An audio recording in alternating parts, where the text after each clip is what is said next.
तुमचं सहर्ष स्वागत आहे आपल्या ऑनलाईन प्लॅटफॉर्मवर।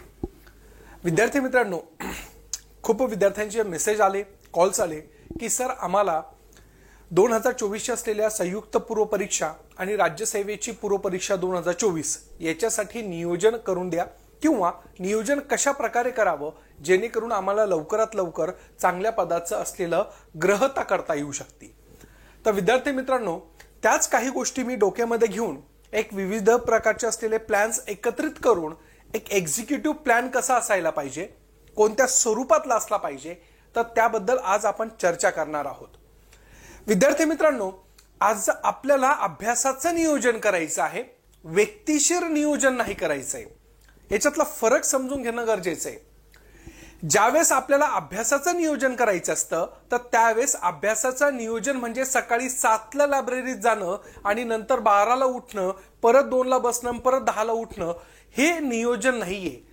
नियोजन म्हणजे तुम्हाला कोणत्या गोष्टीवर, कोणत्या घटकावर, कोणत्या उपघटकावर कंटिन्युअसली क्वेश्चन विचारल्या जातात आणि त्या क्वेश्चनची असलेली पूर्तता तुमच्याकडनं होत आहे की नाही हे तिथं ॲनालिसिस करणं म्हणजे खरं अभ्यासाचं नियोजन। जर अभ्यासाचं नियोजन करायचं असेल तर त्या संदर्भामध्ये तुम्हाला प्रॉपरली तिथं काही गोष्टी माहिती असणं अपेक्षित आहे।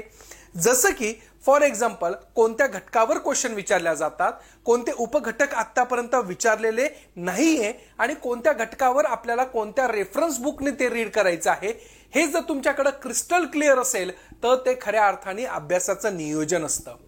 म्हणून हे सुरुवातीलाच मी थोडं क्लिअर करून टाकलं की एक्झॅक्टली अभ्यासाचं नियोजन म्हणजे सकाळी लायब्ररीत जाणं आणि बसणं हे नियोजन व्यक्तिशीर असतं, अभ्यासाचं नियोजन नसतं। आता हे जे अभ्यासाचं नियोजन आहे ते युनिफॉर्मली आपण सबस्टिट्यूट करू शकतो, म्हणजे प्रत्येक विद्यार्थ्यांनी ते करायला पाहिजे अशी आपण अपेक्षा करू शकतो। परंतु व्यक्तिगत काही नियोजन असतात की सकाळी किती वाजता जायचं, कोणत्या गोष्टीला प्रेफरन्स द्यायचा, बाहेर कधी जायचं, चहा प्यायला कधी जायचं, याच्यावर आपण नाही बोलायचं का, कारण की हे व्यक्तिगत गोष्टी असतात। मग व्यक्तिगत गोष्टी प्रत्येक व्यक्तीनुसार वेगळे असणार आहे। त्यामुळं माझा ह्या पर्पज आहे ह्या व्हिडिओचा की आपल्या एक्झामला कशा पद्धतीने आणि कोणत्या गोष्टीवर लक्ष केंद्रित केलं पाहिजे। कारण की फक्त अभ्यास करतोय आणि अभ्यासाची दिशा कळत नसेल तर त्याच्यामुळं कुठेतरी प्रॉब्लेम्स क्रिएट होऊ शकतात। त्यामुळं अभ्यासाला एकदम डिकोडिफाईड करून त्याचं असलेलं ॲनालिसिस करून आपल्याला प्रॉपरली कोणतं वाचलं पाहिजे, कोणतं वाचलं नाही पाहिजे हे कळलं पाहिजे। मग आज आपण सुरुवात करूया की एक्झॅक्टली काय आहे आणि कशा पद्धतीने आपल्याला करता येईल। पण तत्पूर्वी काही आपल्या मनातले प्रश्न असतात आणि हे प्रश्न जोपर्यंत सॉर्ट आउट होत नाही तोपर्यंत तुमच्या अभ्यासाला एक वेगळी गती प्राप्त होऊ शकत नाही। त्यामुळं आपल्याकडे लक्षात घेणं गरजेचं आहे की एक्झॅक्टली कशा पद्धतीचे प्रश्न आहे। प्रत्येक व्यक्तीच्या मनामध्ये हेच प्रश्न आहे। सामान्य रूपी जेवढं विद्यार्थ्यांसोबत आम्ही इंटरॅक्शन करतो, जेवढं विद्यार्थ्यांसोबत बोलतो, तर त्याचं मी एका प्रकारे लिस्ट आउट केलेलं आहे की एक्झॅक्टली कोणते प्रश्न भेडसावत आहेत, सध्या कोणत्या प्रश्नांना त्या प्रकारचं असलेलं बऱ्यापैकी त्या गोष्टी विद्यार्थी मित्र डेंजरस झोनमध्ये आहे किंवा त्यांना कळत नाही की नेमकं काय आहे। तर मग त्याच्यामध्ये जो पहिला प्रश्न आहे तो म्हणजे काय की पूर्व परीक्षा कधी होणार। आता हा सगळ्यात बेसिकली प्रश्न असतो जो विद्यार्थी नवीन असेल किंवा जुना असेल। नवीन विद्यार्थी याच्यासाठी की त्याला कुतूहल लागलेलं असतं की किती दिवस बाकी आहे, माझा फर्स्ट अटेम्प्ट आहे आणि त्या पद्धतीने मला किती दिवसाच्या अंतरानंतर मला प्रिपरेशन करायचं आहे। जुना विद्यार्थी हा संभ्रमामध्ये असतो की आयोगाच्या ज्या काही गोष्टी चालू आहे, जसं की पेपर चेक लवकर न होणे, लिस्ट न लागणे, त्याच्यानंतर पेंडिंग रिझल्ट्स ठेवणे, अशा 2-3 गोष्टी ज्या काही आहे तर त्याच्यामुळं आयोग जेवढा गोंधळत आहे तेवढा सावळा गोंधळ आपल्या प्रत्येक विद्यार्थ्याच्या मनामध्ये आहे। मग त्या गोष्टीवर आपण चर्चा करणार आहे की एक्झॅक्टली पेपर कधी होणार आहे। हा पहिला प्रश्न सामान्य रूपी सगळ्या मनात आहे प्रत्येक विद्यार्थ्याचा। दुसरा प्रश्न आहे पूर्व परीक्षा आणि मुख्य परीक्षा यांच्यामध्ये अंतर किती असणार आहे। The distance between the preliminary examinations and the particular mains examinations किती अंतर असेल, मग त्याच्यानुसार मला अभ्यासाची प्लॅनिंग ठरवायला, प्रीचा अभ्यास प्लस मेन्सचा अभ्यास, मग अशा पद्धतीने मला अभ्यासाचं अंतर किती आहे, कोणते विषय पहिले घेऊ, कोणते विषय नंतर घेऊ, कोणत्या विषयाला जास्त प्रेफरन्स द्यायचा, अशा पद्धतीने माइंडसेट करण्यासाठी हा दुसरा प्रश्न प्रत्येक विद्यार्थ्याच्या कदाचित मनात असेल। तिसरा प्रश्न आहे तो म्हणजे काय, पूर्व परीक्षा आणि मुख्य परीक्षेचा अभ्यास एकत्र होऊ शकतो का। आता हे संयुक्त पूर्व परीक्षा 2024चं नियोजन आहे, त्यामुळं याच्यामध्ये स्पेसिफाईडली मी काही गोष्टी सांगणार आहे, त्या गोष्टीचं असलेलं आन्सर ह्या क्वेश्चन मध्ये सापडणार आहे. क्वेश्चन आहे पूर्व परीक्षा आणि मुख्य परीक्षेचा एकत्रित अभ्यास होऊ शकतो का. नेक्स्ट क्वेश्चन आहे संदर्भ साहित्य कोणती असावी किंवा संदर्भ साहित्य ऑथेंटिक कोणतं वाचलं पाहिजे, त्याच्यावर क्वेश्चन आहे, प्रत्येक विद्यार्थ्याच्या मनामध्ये आहे. त्याच्यानंतर PYQ वाचले पाहिजे का, हा एक प्रश्न फार सध्या प्रत्येक विद्यार्थ्याच्या मनात आहे. 21,000चा ठोकळा आहे मार्केटमध्ये, तो घेऊन येणं आणि त्याला रीड करणं, त्याचं अनालिसिस करणं हे सर्वात डिफिकल्ट आहे. त्यामुळे ते घेणं सोपं आहे, परंतु ते टेबलावर आल्यानंतर त्याचं रीडिंग होतं की नाही, त्याचं असलेलं अनालिसिस होतं की नाही हे समजणं फार महत्वाचं आहे. आणि घेतल्यानंतर त्याला वाचायचं कसं, कोणत्या गोष्टी लक्षात केंद्रित करायच्या, हे सगळं आपल्याला तिथं बघता येऊ शकतं. मग ते PYQ वाचले पाहिजे का. त्याच्यानंतर आहे दिवसाचे नियोजन कसे असावे, दिवसाचं नियोजन कसं केलं जाणार आहे, त्याच्यानंतर कोणत्या विषयाला जास्त महत्व असायला पाहिजे. मग अशा पद्धतीच्या माध्यमातून ज्यावेळेस आपल्याला 2024ची पूर्व परीक्षा द्यायची असेल तर त्यावेळेस हे सामान्य रूपी प्रत्येक व्यक्तीच्या मनामध्ये असलेले क्वेश्चन हे ग्राह्य धरून आपण याच्यावर आज कन्फर्मली त्या प्रकारचं असलेलं डिस्कशन्स करण्याचा प्रयत्न करूया. ठीक आहे, चला मग पहिला प्रश्न आपण डील करूया, तो म्हणजे काय, पूर्व परीक्षा कधी होणार आणि पूर्व परीक्षा व मुख्य परीक्षा यामध्ये अंतर किती असणार आहे हे आम्हाला स्पष्ट माहिती असायला पाहिजे. बघा, आयोगाने मागच्या असलेल्या 7-8 दिवसापूर्वी अंदाजित वेळापत्र जाहीर केलं. हा अंदाजित आहे, इस्टिमेटेड आहे की अशा वेळेस ही तारीखेला ह्या प्रकारची परीक्षा होऊ शकते, एक अंदाज दिलेला आहे. परंतु हा अंदाज पण आपल्याला मनाला सुखवणार आहे का, कारण की विद्यार्थ्याला एक त्या प्रकारचं डेस्टिनेशन भेटतं की मला येस ह्या तारखेला एक्झाम आहे तर ह्या तारखेचं मला नियोजन करणं अपेक्षित आहे. मग आपल्याला ह्या पद्धतीचंच असलेलं नियोजन इथं बघायचं आहे की एक्झॅक्टली डेट कधी आहे. मग अशा वेळेस त्यांनी अंदाजित असलेलं वेळापत्रक 2024चं त्यांनी पब्लिश केलं आणि त्याच्यामध्ये स्पेसिफाईडली सांगितलेलं आहे की महाराष्ट्र अराजपत्री गट ब गट क सेवा संयुक्त पूर्व परीक्षा 2024, ग्रुप बी ग्रुप सी ची प्रिलिमिनरी एक्झामिनेशन 2024ची कधी असणार आहे हे स्पष्टपणे सांगितलेलं आहे. मग त्याच्यामध्ये सांगितलेलं आहे की ग्रुप बी आणि ग्रुप सी एकत्रित होणार आहे. एकत्रित होत असल्या कारणामुळं त्याच्यामध्ये विविध प्रकारचे असलेले पोस्ट आहे किंवा विविध प्रकारचे असलेल्या पदांसाठी ती एक्झाम घेतल्या जाणार आहे. आता काही विद्यार्थी पहिल्यांदा बघत असेल किंवा पहिल्यांदाच त्या प्रकारच्या असलेल्या एक्झामला सामोरं जात असेल तर त्यांच्यासाठी माहिती असायला पाहिजे की ग्रुप बी आणि ग्रुप सी मध्ये कशा पद्धतीचे असलेले पद भरल्या जातात किंवा कोणत्या स्वरूपामध्ये कशा स्वरूपातले असलेले त्या सगळ्या संदर्भ येतो. तर पहिलं येतं ते म्हणजे ASO म्हणजे असिस्टन्स सेक्शन्स ऑफिसर ज्याला आपण म्हणतो, म्हणजे सहाय्यक कक्ष अधिकारी. त्याच्यानंतर आहे STI. त्याच्यानंतर सगळ्या विद्यार्थ्यांचा फेवरेट तो म्हणजे काय तर PSI. हे तर बेसिकली पद त्या प्रकारचे असलेल्या स्वरूपामध्ये काय आहे गट ब च्या असलेल्या स्वरूपामध्ये अंतर्भूत होत असतात, हे लक्षात घेणं गरजेचं आहे. म्हणजे ASO PSI STI हे जे पद आहे तर त्या प्रकारे असलेल्या याच्यामध्ये इन्क्लूड होणार आहे. त्याच्यानंतर आहे दुय्यम निबंधक श्रेणी मुद्रांक निरीक्षक आहे, कर सहाय्यक आहे, टॅक्स असिस्टंट, दुय्यम निरीक्षक राज्य उत्पादन शुल्क, उद्योग निरीक्षक, लिपिक टंकलेखक. हे आता हे ग्रुप सी मध्ये पण मोडता बरं, हे ग्रुप सी आणि ग्रुप बी दोन्ही एकत्रित आहे. त्याच्यानंतर तांत्रिक सहाय्य विमा संचालनालय, सहाय्यक मोटर वाहन निरीक्षक आहे AMVI ज्या प्रकारचं आहे ते, मग RTO ज्याला आपण म्हणतो ते. मग अशाच प्रकारे 10 जे पद आहे त्या 10 पदांची असलेली एक्झामिनेशन्स ही पर्टिक्युलर आपलं आयोग कंडक्ट करत असतं, हे लक्षात घेणं गरजेचं आहे. मग ते ग्रुप बी आणि ग्रुप सी साठी पूर्व परीक्षेमध्ये एकत्रित घेतल्या जाणार आहे. मग याची असलेली पूर्व परीक्षा अंदाजित किती सांगितलेली आहे तर त्या प्रकारचं असलेलं सांगितलंय 16 जून 2024ला. किती सांगितलेली आहे 16 जून 2024. मग आपण असं पकडू जर टेंटेटिव्हली त्यांनी 16 जून सांगितली असेल तर ते पहिले होऊ शकते, कदाचित पाठीमागे जाऊ शकते. म्हणजे त्याच्या मागचं असलेलं पाठीमागे जाणं किंवा पुढे जाणं अशा कोणत्याही पद्धतीने ते व्हेरिएशन होऊ शकतं. मग 16 जूनला होईल किंवा 8 जूनला होईल किंवा त्याच्यानंतर ही कदाचित आपल्याला होताना दिसून येईल.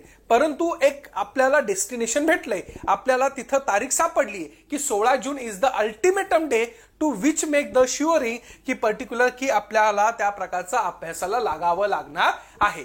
मग आपल्याकडं आहे डिसेंबर, जानेवारी, फेब्रुवारी, मार्च, एप्रिल, मे. मग मे पर्यंत आपल्याला कन्फर्मली 5 महिने आहे आणि ह्या 5 महिन्यामध्ये आपल्याला अभ्यासाचं नियोजन करायचंय. मग अशा पद्धतीने 5 महिने आपल्या हातामध्ये असतील आणि त्या स्वरूपातले जे 15 दिवस आहे ते रिव्हिजनला ठेवणार आहे आपण. ते पण कसे करायचं ते मी तुम्हाला सांगणार आहे.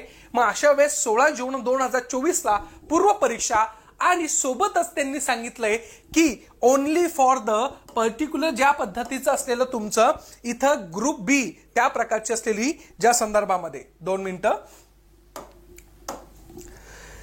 ग्रुप बी ची मेन्स एक्झामिनेशन इथं तुम्हाला कदाचित दिसत असेल. ग्रुप बी ची मेन्स एक्झामिनेशन ही कधी होणार आहे तर सप्टेंबर 2024ला. आता इथं तारीख 29 सप्टेंबर दिली आहे, परंतु आपण सप्टेंबरचा महिना पकडू कारण की त्याच्यामध्ये टेंटेटिव्हली आहे सगळ्या गोष्टी. मग आपल्याकडं 16 जून, मग जून, जुलै, ऑगस्ट, सप्टेंबर, अगदी 4 महिने. परंतु माझं एक प्रिडिक्शन आहे की 4 महिने कधीही पकडायचं नाही, त्याला नियर टू बी 3 किंवा 3.5 महिने काउंट केलं पाहिजे किंवा त्याला गृहीत धरलं पाहिजे. का? कारण की त्याचं असलेलं ड्युरेशन किंवा तारीख ही मागं पुढे झाली तर आपल्याला दिवस कमी भेटतात.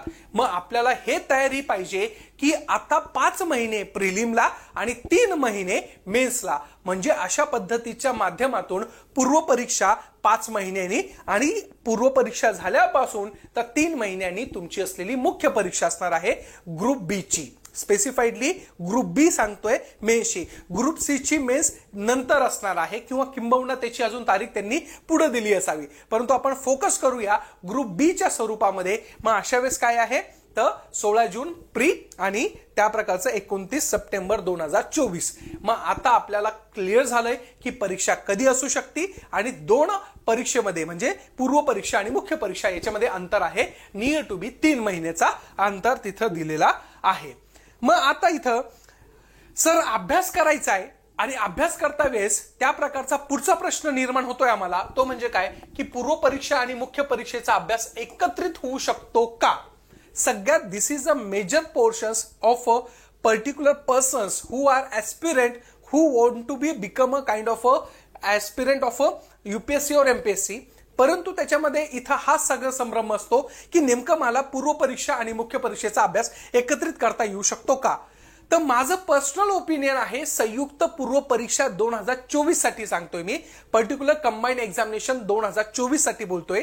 का? कारण की ह्या प्रकारची असलेली एक्झामिनेशन्स जर तुम्ही ऑब्झर्व करता तर त्यावेळेस आपल्याला लक्षात येते की कंबाईनची एक्झामिनेशन मध्ये विचारला जाणारा प्रिलिमचा पोर्शन आणि कंबाईन मध्ये मेन्स मध्ये विचारला जाणारा जो पोर्शन आहे तो नियर टू बी काय आहे सेम आहे. किंबहुना त्याच्यामध्ये थोडंसं जास्त पद्धतीने इलॉबरेशन दिलेलं आहे. म्हणजे मी असं म्हणू शकतो का की जे मूलभूत 5 विषय आहे जसे की पॉलिटी, हिस्ट्री, इकॉनॉमिक्स, सायन्स, त्याच्यानंतर तुमचं असलेलं करंट अफेअर्स, हे जे 5 काही गोष्टी असणार आहे ह्या 5-6 गोष्टी जर तुमच्या मेन्स ओरिएंटेशन जर कंप्लीट होत असेल तर ऑटोमॅटिकली तुमचं मेन्स पण कव्हर होईल आणि ऑटोमॅटिकली तुमचं असलेला प्रीचाही अभ्यास त्याच्यामध्ये होऊ शकतो. हे फक्त मी संयुक्त पूर्व परीक्षेबद्दल बोलतोय बरं मित्रांनो, लक्ष ठेवायचं. मग संयुक्त पूर्व परीक्षा आणि मुख्य परीक्षा याचा सायमल्टेनियसली स्टडी होऊ शकतो. आता याच्यामध्ये गडबड करायची नाही की राज्यसेवा पूर्व परीक्षा आणि त्या प्रकारचं असलेलं मुख्य परीक्षा ही एकत्रित होऊ शकते का किंवा एकत्रित त्याचा अभ्यास होऊ शकतो का, तेही लक्षात घ्या. राज्यसेवा पूर्व परीक्षा आणि राज्यसेवा मुख्य परीक्षा यांचाही अभ्यास एकत्रित काही प्रमाणामध्ये करता येऊ शकतो, परंतु परत तिथं संदर्भ येतो की राज्यसेवा मुख्य परीक्षेचा जो अभ्यास आहे किंवा तो अभ्यासक्रम जो आहे तो मोठा आहे. त्याच्यामध्ये 1-2 विषयांची ऍड आहे किंवा भरती जास्त आहे, लॉज आहे, 13 प्रकारचे लॉज आहे त्याच्यामध्ये. मग अशा स्वरूपामध्ये तुम्हाला जो अभ्यास करायचा असेल मेन्सला राज्यसेवेच्या तो थोडा वरचढ असतो. त्यामुळं त्याच्या असलेल्या अभ्यासाची गती किंवा अभ्यासाचा जो परिणाम आहे तो जास्त स्वरूपात असायला पाहिजे. त्यामुळं त्या राज्यसेवेच्या पूर्व परीक्षा आणि मुख्य परीक्षेचा अभ्यास कसा करायचा मी त्याच्यावर स्पेशल व्हिडिओ बनवेल. परंतु आता तरी इथं क्लिअर झालं पाहिजे की संयुक्त पूर्व परीक्षा आणि मुख्य परीक्षा याचा सायमल्टेनियसली स्टडी होऊ शकतो. का होऊ शकतो तर त्याच्या पहिले तुम्हाला तिथं सिलेबस माहिती असायला पाहिजे. मग पूर्व परीक्षेचा सिलेबस जेव्हा तुम्ही डोळा खालून घालतात पर्टिक्युलर संयुक्त पूर्व परीक्षेचा तर ओघम स्वरूपामध्ये त्यांनी सगळ्या काही गोष्टी दिल्या आहे. क्रिस्टल क्लिअर काय असेल कोणत्या स्वरूपात असेल, कशा पद्धतीने त्याला डिकोड केलं असेल हे स्पष्टपणे सांगितलेलं नाहीये. त्यामुळं लक्ष ठेवा विद्यार्थी मित्रांनो, आपल्याला जर अभ्यास करायचा असेल तर मेन्स पासून करायला हरकत नसावी आणि मेन्स मध्ये किंवा मेन्सच्या ओरिएंटेशननी जर करत असेल तर ऑटोमॅटिकली आपला प्रिलिमचा स्टडी चांगला होऊ शकतो, हे मी कॉन्फिडंटली सांगू शकतो. का? कारण की मेन्स मध्ये प्रत्येक गोष्ट इलॉबरेट केली आहे. जसं की उदाहरण, पूर्व परीक्षेमध्ये सिलेबसमध्ये काय सांगितलेलं आहे? फक्त राज्यशास्त्र सांगितलेलं आहे. There is no codification of the what should I read or what should not to be read. मी कोणतं वाचलं नाही पाहिजे, what should not to be read, मी कोणतं नाही वाचलं पाहिजे याच्यावर तिथं कधी भाष्यच नाही केलंय.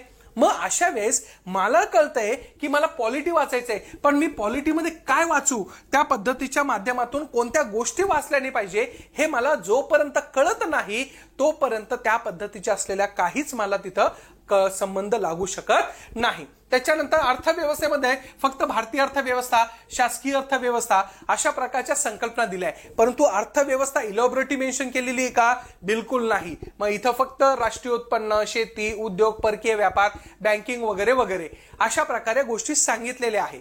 मग आता मला एक सांगा, जर ह्या सगळ्या गोष्टी जर एकदम अनक्लिअरिफाईड जर सांगितलं असेल तर अभ्यास करता येऊ शकतो का? नाही. परंतु हे जर तुम्ही त्या पद्धतीचं असलेलं मेन्स बघायला गेलं तर मेन्स मध्ये प्रत्येक गोष्टी तिथं एलॉबरेटिव्हली सांगितलेली आहे. म्हणजे आपल्याला अभ्यास करता वेळेस कंबाईनची मुख्य परीक्षेचा जो पॅटर्न आहे तो ओळखण्यासाठी त्याचा असलेला जो सिलेबस आहे तो सिलेबस डिकोड करावा लागणार आहे. मग अशा वेळेस तो सिलेबस डिकोड करायचा असेल तर त्या पद्धतीने तुम्हाला इथं स्पष्टपणे सगळ्या गोष्टी सांगितलेल्या आहेत. मग आता इथं गमतीचा भाग असा आहे की काही गोष्टी ओव्हरलॅप आहे किंवा काही गोष्टी रिलेटेड आहेत. जसं की फॉर एक्झाम्पल मेन्स मध्ये बघायला गेलं तर बुद्धिमत्ता चाचणी आहे, म्हणजे त्या प्रकारचं असलेलं मॅथ आणि रिझनिंग आहे. मग तुम्हाला इथं अंकगणित, बुद्धिमापन चाचणी ह्या दोन्ही गोष्टी इथं आपल्याला काय केलेलं आहे? दिलेलं आहे. म्हणजे तुम्हाला हे प्रिलिमला देखील पण आहे आणि मेन्सला देखील पण आपल्याला दिसून येत आहे. त्याच्यानंतर त्या प्रकारचं असलेलं चालू घडामोडी हा सगळ्यात महत्वाचा विषय जो की मुख्य परीक्षेमध्ये विचारला जातो. तर लक्षात ठेवायचं, चालू घडामोडी आणि त्या प्रकारचं असलेलं सायन्स हे दोन जे असे विषय आहे किंवा सॉरी तुमचे असले चालू घडामोडी आणि अंकगणित आणि सांख्यिकी हे जे आहे प्रकरण हे वेगळ्या स्वरूपामध्ये तुम्हाला नेहमी वेगळं करावं लागणार आहे. का? कारण की ज्या पद्धतीने प्रिलिम्सला चालू घडामोडी विचारतात कदाचित मेन्सला पण त्या पद्धतीनेच विचारण्याची शक्यता असते, परंतु डेप्थ ऑफ नॉलेज ही जास्त विचारल्या जाते कुठं? मेन्समध्ये. त्यामुळं आपण ज्यावेळेस चालू घडामोडी वाचणार आहे तर मेन्सच्या पर्स्पेक्टिव्हने वाचलं पाहिजे आणि मेन्सच्या पर्स्पेक्टिव्हने पण तिथं 4-5 स्टेटमेंटच्या लाईन्समध्ये क्वेश्चन जास्त विचारल्या जातात. त्यामुळं तिथं आपला अभ्यास तेवढा ताकदीचा असायला पाहिजे. आणि लक्ष ठेवायचं मित्रांनो की चालू घडामोडी असेल आणि अंकगणित हे जे विषय आहे हे काय असतात? डायनामिक असतात. डायनामिक म्हणजे काय की ज्याच्यामध्ये तुम्हाला सराव करणं अपेक्षित जास्त असतं. जसं की पॉलिटी, हिस्ट्री, इकॉनॉमिक्स ह्या विषयामध्ये तुम्ही सगळ्या गोष्टी बघू शकतात, प्रिडिक्ट करू शकता की याच्यावर क्वेश्चन येऊ शकतो, त्याच्यावर क्वेश्चन येऊ शकतो. परंतु अंकगणित आणि चालू घडामोडीवर काय प्रिडिक्शन असेल, कोणता क्वेश्चन येऊ शकतो हे कधीही संबंधित असू शकत नाही. किंबहुना त्या प्रकारचं त्याच्यावर क्वेश्चन येईलच हे कधीही तुम्ही प्रिडिक्ट करू शकत नाही. प्रत्येक गोष्टी वेगवेगळ्या स्वरूपातली असती. त्यामुळे याचा अभ्यास करता वेळेस आपल्याला मेन्स ओरिएंटेशननी जास्त करावा लागणार आहे. हे क्लिअर झालं. दुसरी गोष्ट ते म्हणजे काय की आपल्याला ओनली फॉर द मेन्स साठी काय वाचायचंय. आता मेन्स साठी जर वाचायचं म्हटलं तर माहितीचा अधिकार हा एक स्पेसिफाईडली एक कायदा आहे, एकच कायदा की जो आहे माहितीचा अधिकार, राईट टू इन्फॉर्मेशन आणि महाराष्ट्र लोकसेवा हक्क अधिनियम 2015. मग अशा प्रकारचे दोन जे कायदे आहे ते स्पेसिफाईडली तुम्हाला मेन्स मध्येच वाचायचे. मग बघा काही गोष्टी तुम्हाला त्या पद्धतीने जेव्हा 5 महिने हातामध्ये असणार आहे आणि 5 महिन्यामध्ये 5 विषय तुम्हाला दिलेले असेल तर 5 महिन्यामध्ये हे तुम्हाला 100% मेन्सच्या ओरिएंटेशननी करायचे आहे. आणि तुमचे असलेले जे उर्वरित 3 महिने आहे त्या 3 महिन्यामध्ये तुम्हाला माहितीचा अधिकार, महाराष्ट्र लोकसेवा हक्क अधिनियम आणि तोपर्यंत इंग्रजी प्लस मराठी ग्रामर हे करायचं आहे. मग आता एक लक्षात घ्या, 3 महिन्यामध्ये मराठी ग्रामर, इंग्रजी ग्रामर होऊ शकतं का? तर येस, ऍब्सोल्युटली होऊ शकतं. कधी होऊ शकतं? ज्या वेळेस तुम्ही 5 महिने फक्त आणि फक्त मेन्सच्या ओरिएंटेशननी बाकीचे जे 5 विषय आहे ते 5 विषय जर कंप्लीट करत असाल तरच तशा पद्धतीने गोष्टी होऊ शकतात. जसे की फॉर एक्झाम्पल, आता इथं जर पॉलिटी बघायला गेलं तर पॉलिटी विषय हा प्रीला पण आहे आणि तो त्या प्रकारचा मेन्सला पण आहे. मग मला पॉलिटी विषयामध्ये इथं इलॉबरेशन दिलेलं आहे, प्रत्येक गोष्ट समजून सांगितलेली आहे, म्हणजे हा प्री आणि मेन्सला पण आहे. मग माझा अभ्यासाची तयारी पॉलिटी विषयाची तर कशापासून सुरुवात पाहिजे? तर मेन्स पासून पाहिजे. मग ह्या 5 महिन्यामध्ये पहिला महिना, 1 महिना डेडिकेटली फक्त कोणाला द्यायचा? पॉलिटी विषयाला. कारण की आपल्याकडे 5 महिने आणि 5 विषय, हिस्ट्री, पॉलिटी, इकॉनॉमिक्स, त्याच्यानंतर तुमचं असलेलं सायन्स आणि त्या प्रकारचं असलेलं करंट अफेअर्स. कारण की करंट अफेअर्स प्रीला पण आहे आणि मेन्सला पण आहे. मग अशा पद्धतीने तुम्हाला तिथं कन्फर्मेशन आलंच पाहिजे की मला मेन्सच्या दृष्टिकोनातून वाचायचं आहे. मग मेन्सच्या दृष्टिकोनातून वाचलं की प्रिलिमचे असलेले काही जे कसाही क्वेश्चन येऊ द्या, कोणत्याही स्वरूपातला, तो पूर्ण क्लिअर होऊन जाणार आहे. आणि आपण लवकरच त्या प्रकारचं असलेलं आता सिरीज लॉन्च केलेली आहे PYQची, आणि त्याच्यामध्ये मी विशेषतः टॉपिक वाईज जसे की पॉलिटी विषय आणि इकॉनॉमिक्स विषय मी घेणार आहे. आणि पॉलिटी विषयाच्या संदर्भामध्ये पर्टिक्युलर PYQs काय काय आलेले आहे सगळ्या ओरिएंटेशननी, मग ते तुमच्या लिपिक स्वरूपातले असेल, त्याच्यानंतर राज्यसेवा पूर्व परीक्षा, मुख्य परीक्षा, कंबाईन पूर्व परीक्षा, कंबाईन मुख्य परीक्षा, तुमची ग्रुप सी, ग्रुप सीची प्री, मेन्स, ह्या सगळ्या ओरिएंटेशनचे टॉपिक वाईज, जसे की पहिला टॉपिक आहे घटना निर्मिती. घटना निर्मितीवर सगळ्या पद्धतीचे असलेले क्वेश्चन बघणारे, नियर टू बी 35 क्वेश्चन्स आपण डील करणारे प्रत्येक टॉपिक मधले. असे टॉपिक आहेत 17 टॉपिक, 17 ते 20 टॉपिक आहे पॉलिटीमध्ये. म्हणजे 20 टॉपिकचे 35 क्वेश्चन किंवा 30 क्वेश्चन जर जनरली ॲव्हरेज काढला तर 3 दुने 6 म्हणजे 600 पेक्षाही जास्त क्वेश्चन्स आपण डील करणारे, म्हणजे तुम्हाला तो टॉपिक क्लिअरच झाला पाहिजे. मग अशा पद्धतीने मेन्स ओरिएंटेशननी आपण स्टडी करणार आहोत आणि ह्या पद्धतीने सगळ्या गोष्टी तिथं करायच्या पाहिजे. त्याच्यानंतर हिस्ट्री आहे, हिस्ट्री पण तुम्हाला प्री मध्ये पण आहे, मेन्स मध्ये पण आहे. मग याचा अभ्यास कधी झाला पाहिजे? तर हा अभ्यास 5 महिन्यामध्ये झाला पाहिजे.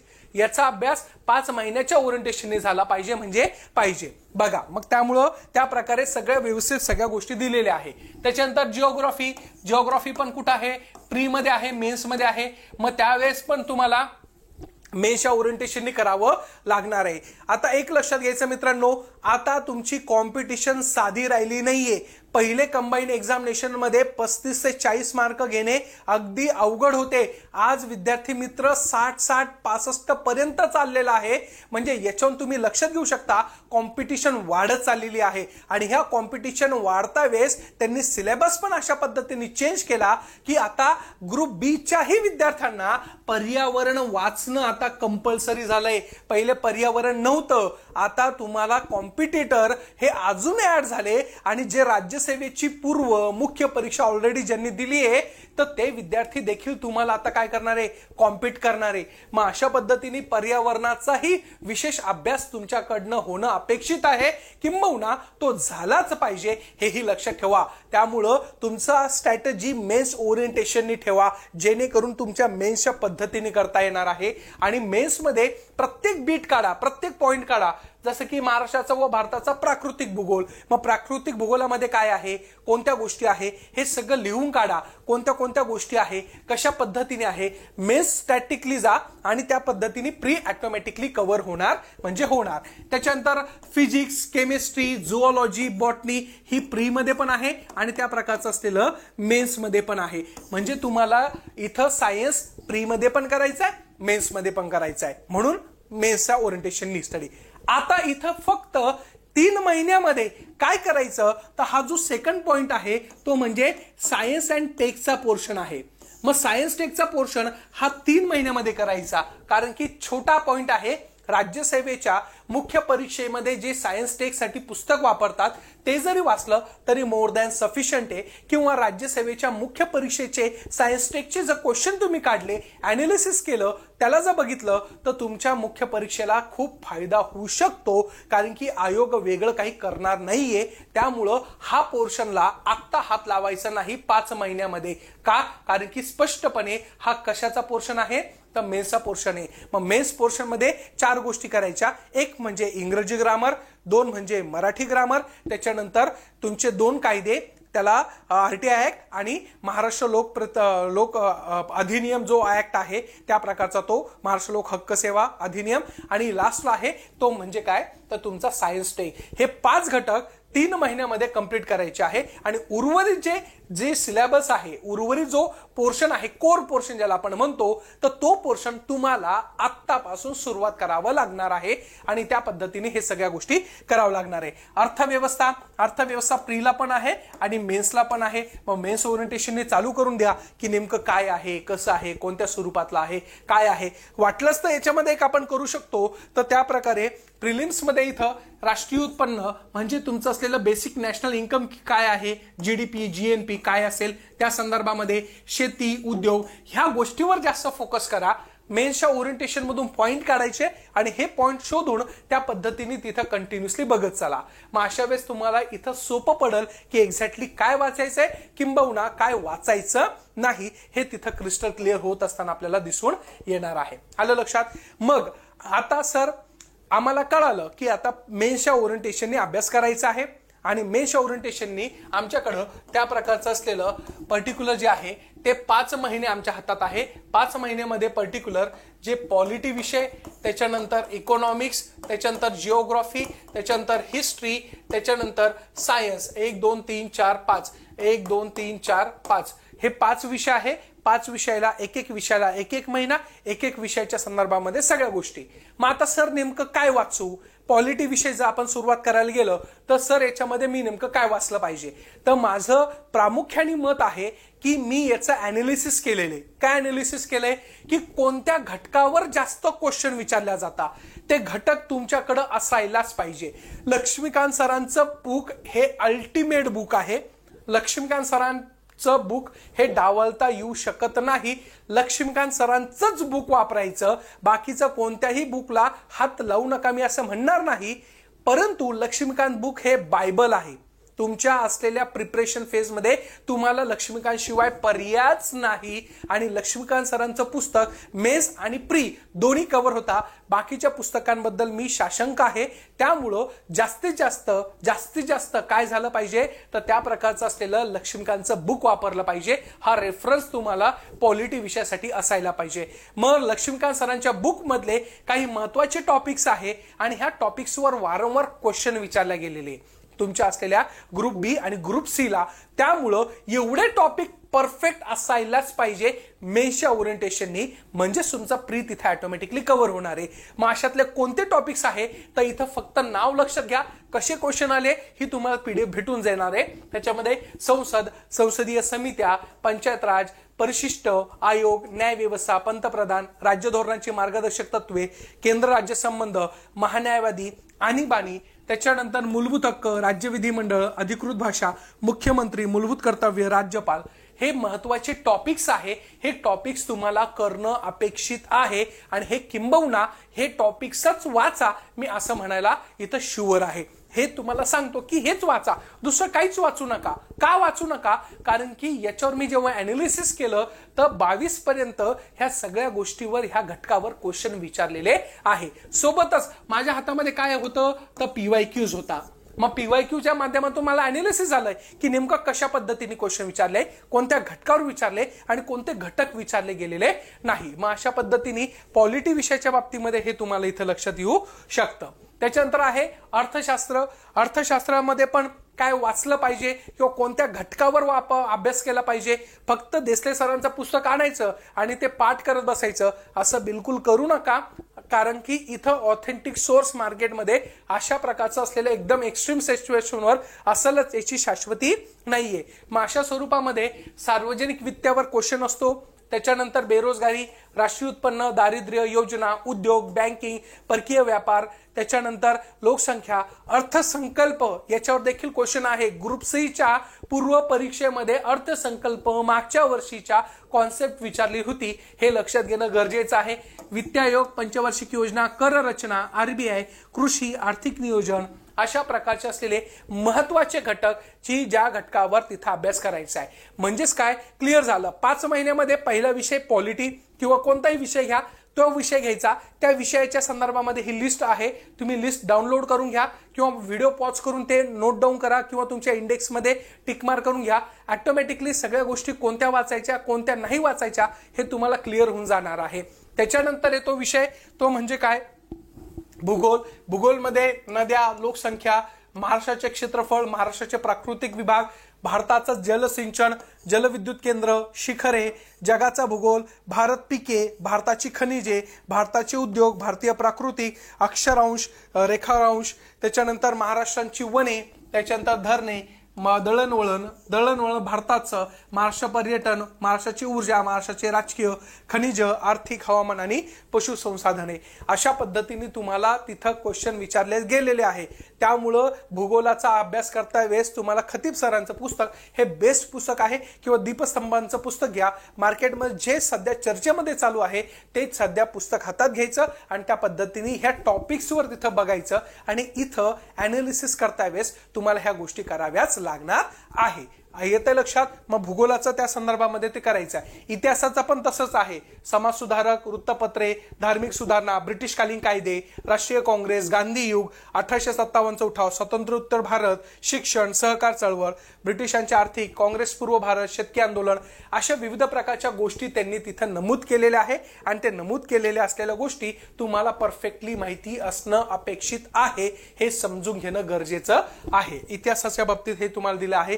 सायन्स पण तुम्ही बघू शकता कोणता आहे, कसं आहे, कोणते आहे. मानवी डोळा, प्रकाश, ध्वनी, मिलर निर्देशांक, रासायनिक अभिक्रिया, वनस्पती पोषण वगैरे, आहार, मानवी रोग वगैरे, पचन संस्था, याच्यावर कंटिन्युअसली विचारलेले आहे. म्हणजे हे जे मायन्यूट मी काढून दिलेलं आहे त्याचा मूळ उद्देश हाच आहे की तुम्हाला कशा पद्धतीने अभ्यास करायचा आहे, कोणत्या घटकावर तिथं अभ्यास करायचा आहे आणि कोणते उपघटक गेले पाहिजे. मॅथ अँड रिझनिंग साठी पण मी तुम्हाला काढून दिलेलं आहे. तुम्हाला ही PDF शेअर केला जाईल, तुम्ही सगळं बघू शकता. त्याच्यानंतर सगळ्यात महत्वाचं आहे करंट अफेअर्स. सर करंट अफेअर्सचा अभ्यास कसा करायचा, तर त्याच्यामध्ये प्रामुख्याने लगेच मार्केटमध्ये जाऊन वार्षिक करंट अफेअर्स घ्यायचं पाठ करत बसायचं बिलकुल नाही. त्याच्यामध्ये पण सेग्रिगेशन झालं पाहिजे. करंट अफेअर्समध्ये सांस्कृतिक घटकावर क्वेश्चन विचारतात, विज्ञान तंत्रज्ञान, निधन वार्ता, सरकारी उपक्रम, पुरस्कार, योजना, महाराष्ट्र प्रकल्प, खेळ, समित्या, संरक्षण आणि दिनविशेष, सोबतच पुस्तके, अभियान, आयोग, पर्यावरण, आंतरराष्ट्रीय घडामोडी, एखाद्याची असलेली नियुक्ती याच्या पलीकडे विचारत नाही. त्यामुळं आपल्याला सारांशपणे ह्या घटकावर लक्ष देणं गरजेचंच आहे, किंबहुना ते अंडरस्टँड करणं गरजेचंच आहे म्हणजे आहे. आलं लक्षात. मग अशा पद्धतीने करंट अफेअर्सवरही त्या प्रकारे विचारल्या जातात. परंतु 2023 मध्ये थोडा बदल झाला. बदल असा झाला की इथं तुम्हाला असलेल्या क्वेश्चनची जी स्ट्रेंथ आहे ती स्ट्रेंथ आता बदलण्यात आली आहे. 2022 पर्यंत आपल्याकडच्या असलेल्या स्वरूपामध्ये ज्यावेळेस आपण पर्टिक्युलर एक्झाम बघतो कंबाईनची, तर त्यावेळेस तुम्हाला पॉलिटीला 10 क्वेश्चन होते, आता 15 क्वेश्चन केलेले आहे. ह्या सोबतच काही मूलभूत फरक झालेला आहे. मग 2023 पण आपण अवलोकन करून घेऊ की एक्झॅक्टली कोणत्या गोष्टीवर त्या पद्धतीने काय केलेलं आहे, त्या स्वरूपामध्ये क्वेश्चन विचारलेले आहे. तर अर्थशास्त्राच्या संदर्भामध्ये अर्थशास्त्राची मूळ तत्वे याच्यावर 4 क्वेश्चन होते, सरकारी योजना याच्यावर 3 क्वेश्चन होते, गरिबीवर 2 होते, बँकिंगवर 1 होता, अर्थसंकल्प याच्यावर 1 होता, वित्त आयोग किती होता 1, GST 1, नाना विविध प्रकारचे असलेले क्वेश्चन 2, असे टोटल 15 क्वेश्चन होते अर्थशास्त्रामध्ये. म्हणजे बघा, हे जर तुम्ही टॉपिक बघितले तर मी टॉपिक जे पहिले काढून दिले होते अर्थशास्त्रामध्ये तेच आहे आणि त्याच्या पलीकडे जायचं काम नसावं, कारण की त्या प्रकारे तिथं त्याच कंटिन्युअसली क्वेश्चन विचारल्या जातात. हे लक्षात घेणं गरजेचं आहे. पॉलिटीच्या संदर्भामध्ये पण समितीवर क्वेश्चन होते 2, महत्वाचे लेख 2 होते, पंचायत राजवर 1 होता, दुरुस्ती 1 होता, विधान परिषदवर 1 होता, संविधान सभेवर 1 होता, ग्रामसभा ग्रामपंचायत 1, कोर्ट सिस्टीमवर 1 होता, महाधिवक्ता 1, मार्गदर्शक तत्वे 1 आणि विविध प्रकारचे 3 क्वेश्चन, असे टोटल 15 क्वेश्चन होते. मी अशा स्वरूपातले सगळे क्वेश्चन काढून आणलेले आहे की कोणत्या घटकावर विचारलेले आहे, म्हणजे हे घटक आणि आतापर्यंत विचारलेले घटक याच्यामध्ये कोणता फरक आहे का नाही. आता लक्षात घ्यायचं, विद्यार्थी मित्रांनो खूप गोंधळून गेले होते त्यांचं म्हणणं होतं की सर आता त्या पद्धतीने इथं पॅटर्न चेंज झाला. लक्षात ठेवा, पॅटर्न चेंज नाही झाला, क्वेश्चनची संख्या कमी झाली आहे. क्वेश्चनला विचारण्यासाठी जी ग्रॅव्हिटी, जो टॉपिक आहे तोच वापरला जाणार आहे, त्याच्या पलीकडे वापरल्या जाणार नाहीये. त्यामुळं लक्षातच ठेवायचं की त्या पद्धतीने ज्यावेळेस तुम्ही अनालिसिस करता तर त्यावेळेस आपल्याला काय दिसून येते की पर्टिक्युलर तुमचं असलेलं जो विषय आहे, जो घटक आहे, जो उपघटक आहे तो तसाच राहणार आहे. संख्या कमी जास्त होऊ द्या. आता मला एक सांगा, आज 15 झालीये, उद्या 10 होऊ शकते, उद्या 5 होऊ शकते, काहीही होऊ शकतं. कोणत्याही स्वरूपामध्ये त्याच्यामध्ये तुम्हाला बंधनं असणार आहे का? नाही. परंतु घटक बदलले का हो? सांगा बरं मला. ग्रामपंचायत 75 दिवसावर विचारला की नाही, मग आता उद्या चालून ग्रामपंचायतीवर विचारणार नाही किंवा ग्रामपंचायतीवर क्वेश्चन टाकतील. घटक तेच राहत आहे, संख्या कमी जास्त होते. त्यामुळं पॅनिक व्हायचं नाही. घटक आपल्या डोळ्याखालून गेलेच पाहिजे. आणि मेन्सच्या ओरिएंटेशनने जर स्टडी केलं मित्रांनो तर 100% तुम्हाला मेन्समध्ये जास्त फायदा होणार आहे प्रीपेक्षा. प्री फक्त क्वालिफाईड करायची आहे. लक्षात ठेवा, प्री फक्त क्वालिफाईंगसाठी असते. खरा तुमचा स्कोर, खरा तुमची पोस्ट ही मेन्स ठरवत असते. त्यामुळं मेन्समध्येच तुम्हाला जास्त अभ्यास करायचा आहे. म्हणून मेन्सच्या दृष्टिकोनाने अभ्यास करा, जेणेकरून तुमच्या असलेल्या यशाला गवसणी घालायला कोणीही तुम्हाला थांबू शकत नाही. हे लक्षात ठेवणं गरजेचं आहे. इतिहासामध्ये पण महत्वाचा उठाव, इतिहासात महत्वाची व्यक्ती 2 क्वेश्चन, 1857 उठाव महाराष्ट्र 1, इतिहासातील प्रमुख संघटना, समाज सुधारक याच्यावर 1-1 अशा पद्धतीने मी डिकोड केलेलं आहे. ही सगळी फाईल तुमच्यासोबत शेअर करणार आहे. आलं लक्षात? सगळं मी लिहून काढलेलं आहे, तुम्ही नंतर बघू शकता त्याच्यामध्ये. ठीक आहे. आता संदर्भ साहित्य कोणती असायला पाहिजे? पॉलिटीसाठी लक्ष्मीकांत इज अ अल्टिमेटम आहे. वाटलंच मी लिहून देतो. पॉलिटीसाठी काय आहे? एम लक्ष्मीकांत. आणि एम लक्ष्मीकांतचं पण लक्षात ठेवायचं, फक्त आणि फक्त ओरिजिनल मॅग्रा हिलचं अनुवादित जे कोणी करत असेल तर त्याच्याबद्दल आपल्याला काही घेणं देणं नाही. ओरिजिनल मॅग्रा हिलचं असलेलं मराठीतून तिथं पर्टिक्युलर असलेलं एम लक्ष्मीकांतचा मराठीमधून आलेला आहे. त्यामुळे एम लक्ष्मीकांतच मागायचं. जर ते कोणी म्हणत असेल की हे अनुवादित आहे, हे स्वस्त पडतं, बिलकुल नाही. त्यांना म्हणायचं एम लक्ष्मीकांत मॅग्रा हिलच पाहिजे, दुसरं कोणतंच नाही पाहिजे. मग तिथं एम लक्ष्मीकांत हे असणार आहे. त्याच्यानंतर हिस्ट्रीसाठी माझ्या ओरिएंटेशननी समाधान महाजन सरांचं पुस्तक बेस्ट आहे. समाधान महाजन सरांचं पुस्तक बेस्ट का म्हणतो? कारण की त्याच्यामध्ये सगळ्या गोष्टी कव्हर केलेल्या आहेत. सगळ्या गोष्टी कव्हर केल्या आहे. म्हणजे अगदी बेसिक पासून तर सगळ्यापर्यंत सगळ्या गोष्टी कव्हर केलेल्या दिसून येणार आहे. त्याच्यानंतर आहे त्या प्रकारचा इकॉनॉमिक्स. इकॉनॉमिक्ससाठी तुम्हाला देसले सर परफेक्ट आहे. देसले सर किंवा तुमच्या ज्या क्लास नोट्स आहे, क्लास नोट्स असणार आहे. किंवा आम्ही त्या पद्धतीने तुम्हाला काही प्रोव्हाइड करू तर त्या गोष्टी जरी वाचल्या तर मोर दॅन सफिशियंट आहे. हे तुम्ही क्लास नोट्स वाचल्या तरी चालता. पण देसले सरांचं पुस्तक याच्यासाठी वाचायचं कारण की ते करंट रिलेटेड असतात. बाकीचे पुस्तक करंट रिलेटेड राहिलेले नाहीये, आउटडेटेड झालेले आहे. त्यामुळं देसले सरांचं पुस्तक त्याच्यामध्ये पण भाग 1 आणि भाग 2 आहे. तर भाग 2 मध्ये तुमच्या ज्या योजना आहे ना त्या योजना रीड करण्यासाठी करायचा. आता हे लक्षात घ्या, योजना म्हणजे काल परवाच्या योजना वाचायच्या नाही, तर तुमच्या ज्या जुन्या योजना आहे त्याच योजना तुम्हाला रीड करायच्या आहे. हे लक्षात ठेवा. त्याच्यानंतर पॉलिटी, हिस्ट्री, इकॉनॉमिक्स, त्याच्यानंतर जिओग्राफीसाठी 6 to 12 स्टेट बोर्ड तुम्हाला वाचणं मस्ट आहे. 6 ते 12 आणि सोबतच 11वी आणि 12वीची जी एनसीईआरटी आहे, एनसीईआरटीचं असलेलं जर तुमच्याला वाचता येत असेल, हिंदीमधून वाचा, कुठूनही वाचा, पण ते वाचा. परंतु माझ्या मते तरी आता 6वी ते 12वीचं जे महाराष्ट्राच्या स्टेट बोर्डचं पुस्तक आहे ते खूप इनरिच झालेलं आहे, खूप चांगल्या पद्धतीने तयार केलेलं आहे. त्यामुळं तुम्हाला ते वाचता वेळेस त्या प्रकारे स्टेट बोर्डला हात लावला तरी हरकत नसावी, कारण की याच्यामध्ये बऱ्यापैकी गोष्टी कव्हर केलेल्या आहेत. Polity, history, economy, geography. त्याच्यानंतर आहे बघा तुमचं असलेलं सायन्ससाठी तर मी आय वुड सजेस्ट की दुसरं तिसरं कोणतंच घेऊ नका. ल्युसनचं बुक घ्या किंवा 6वी ते 12वी तुमच्या ज्या स्टेट बोर्ड आहे तर स्टेट बोर्ड मधून जरी केलं तरी मोर दॅन सफिशियंट आहे, हे लक्ष ठेवा.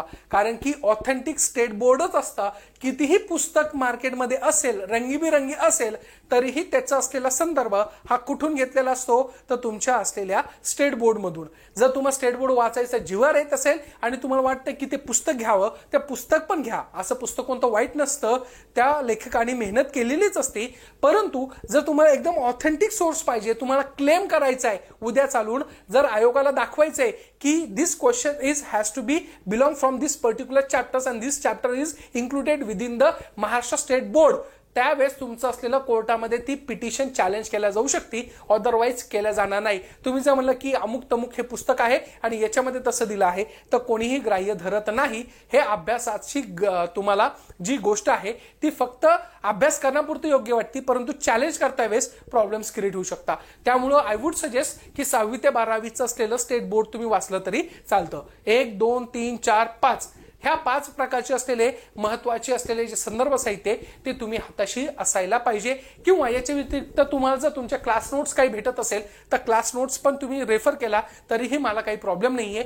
परंतु आपल्याला रिझल्ट आणणं महत्वाचं आहे, बाकी काही घेणं देणं नाहीये.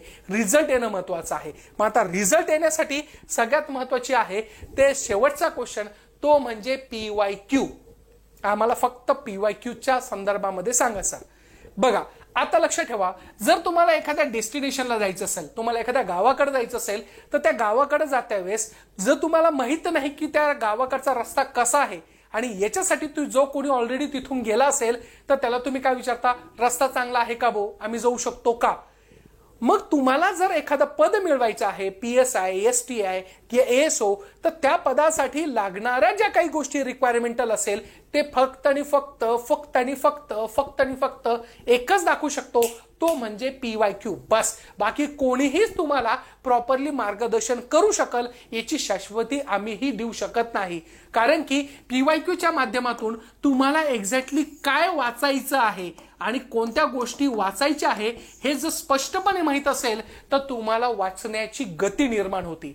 जसं की फॉर एक्झाम्पल तुम्ही 1857चा उठाव वाचत असाल आणि 1857च्या उठाव वाचतावेळेस पर्टिक्युलर 1857च्या उठावामध्ये मला काय वाचायचं आहे हे जर कळत नसेल तर तुम्ही 1857 कितीही वाचा, कितीही पाठ करा, त्याचा अर्थ आहे का, बिलकुल नाही. जर तुम्हाला 1857 मध्ये माहितीये की तुम्हाला काय वाचायचं आहे की 1857 मध्ये मला त्याच्या फॅक्च्युअल गोष्टी वाचायच्या आहे, 1857चा असलेल्या उठावाची कारणे वाचायची आहे, हे मला जर त्या पद्धतीने माहितीये की ह्या 2 गोष्टी किंवा याच्या व्यतिरिक्त अजून काही आहे, जसं की 1857च्या उठावामध्ये व्यक्ती कोण होते, व्यक्ती मग ते भारतातले किंवा महाराष्ट्रातले कोण होते, कुठं उठाव झाला, ठिकाण कोणतं आहे, हे जर मला क्लिअर माहिती असेल तर 1857 उठावांच्या जेव्हा मी चॅप्टर वाचेल तर त्यावेळेस मला फक्त माझं लक्ष ह्याच गोष्टीकडे असणार आहे, बाकीकडे कुठंच असणार नाही. हे मला कुठून कळालं, ज्यावेळेस मी काय वाचले, PYQ वाचले. मग मी 1857चे PYQ वाचले की मला कळालं की अशा प्रकारे क्वेश्चन विचारताय. मग मला PYQ हे अल्टिमेट सोर्स आहे.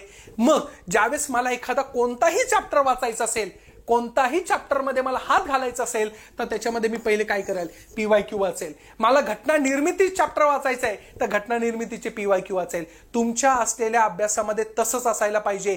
चॅप्टर वाचायचे पहिले PYQ, म्हणजे चॅप्टर PYQ हे तुमचं समीकरण असायलाच पाहिजे, म्हणजे पाहिजे. अदरवाईज तुम्हाला तिथं यश मिळण्याची शाश्वती बिलकुल नाही. मग अशा पद्धतीने तुम्ही अशा स्वरूपामध्ये चॅप्टर PYQ 2 ते 3 रिव्हिजन होता. एकदा तुम्ही PYQ वाचता, PYQ वाचल्यानंतर त्या प्रकारे चॅप्टर वाचतात, चॅप्टर नंतर परत PYQचं रिव्हिजन, परत एकदा चॅप्टरचं रिव्हिजन, म्हणजे एकच चॅप्टर 4 ते 5 वेळेस तुमच्याकडनं रीड केला जातोय आणि याच्यामुळं विद्यार्थ्यांचे यश प्राप्त होत आहे. का जुने विद्यार्थी लवकर एक्झाम क्रॅक करू शकता, कारण की त्यांच्या डोळ्याखालून काय गेलेले, PYQ गेलेले आणि PYQ त्या पद्धतीने करणारे. आणि विशेष बाब म्हणजे आपल्या युट्यूबच्या चॅनल्सवरून मी विशेषतः पॉलिटी आणि इकॉनॉमिक्सचे PYQची सिरीज आणणारे, त्याच्यामध्ये चॅप्टर वाईज घेणारे, टॉपिक वाईज घेणारे, की टॉपिक वाईज मधून तुम्हाला ह्या टॉपिकमध्ये कशा प्रकारे क्वेश्चन राज्यसेवा, combine, group B, group C, group D कशा पद्धतीने क्वेश्चन विचारलेले आहे, कशा स्वरूपात विचारलेले, सगळे आपण उकळून पिणार आहे. म्हणजे तुम्हाला तो 1 तासाचा व्हिडिओ पाहिल्यानंतर तुम्हाला बाकीचा काहीच गोष्टी वाचायची गरज पडणार नाही. त्याच्यामध्ये सगळ्या गोष्टी क्लिअर करून घेणार आहे. मग अशा पद्धतीने हे अभ्यासाचं नियोजन असलं पाहिजे. हे अभ्यासाचं नियोजन आहे. सर मग आम्ही किती वाजता बसावं लायब्ररीमध्ये, तो तुमचा प्रश्न आहे. तुम्ही सकाळी 6ला जाऊ शकत असाल 6ला जा, रात्री 1ला बसू शकता, सकाळी पहाटे 5 पर्यंत करू शकता, बिंदास करा. फक्त अभ्यासाचं नियोजन म्हणजे कोणत्या घटकावर वाचायचं, कोणते घटक वाचायचे नाही, PYQचा संदर्भ घ्यायचा, याला म्हणता अभ्यासाचं नियोजन. सर आमच्याकडे 5 महिने बाकी, मी तुम्हाला सांगितलं 5 महिने आहे. प्रत्येक विषय महत्वाचा किती आहे, 5 आहे. एक विषय द्या, एक महिना कंप्लीट करा. अलॉंग विथ दॅट सगळ्या गोष्टी क्लिअर होऊन जाणार आहे. त्याचे पॉईंट्स काढा, सब पॉईंट्स काढा, नोट्स ऑलरेडी काढले असेल, रिव्हिजन देत बसा. 100 पुस्तकं वाचू नका, एकच पुस्तक 100 वाचा. यश तुम्हाला तुमच्या पदरामध्ये पडलेलं दिसणार आहे. आलं लक्षात? मग अशा पद्धतीने आज आपण इथं थांबूया. राज्यसेवेच्या पूर्व परीक्षेच्या संदर्भामध्ये मी लवकरच व्हिडिओ घेऊन येतो, जेणेकरून तुम्हाला तिथं पण क्रिस्टल क्लिअर होऊन जाईल की what should I read or what should not to be read. ह्या पद्धतीने आपल्याला डिस्कस करता येऊ शकतो. लक्षात? भेटूया पुन्हा. जर काही इन्क्वायरीज असेल, काही क्युरीज असेल तर खाली दिलेल्या डिस्क्रिप्शनमध्ये नंबर आहे, तुम्ही कधीही कॉल करू शकता आणि त्या संदर्भामध्ये विचारणा करू शकता. Thank you so much.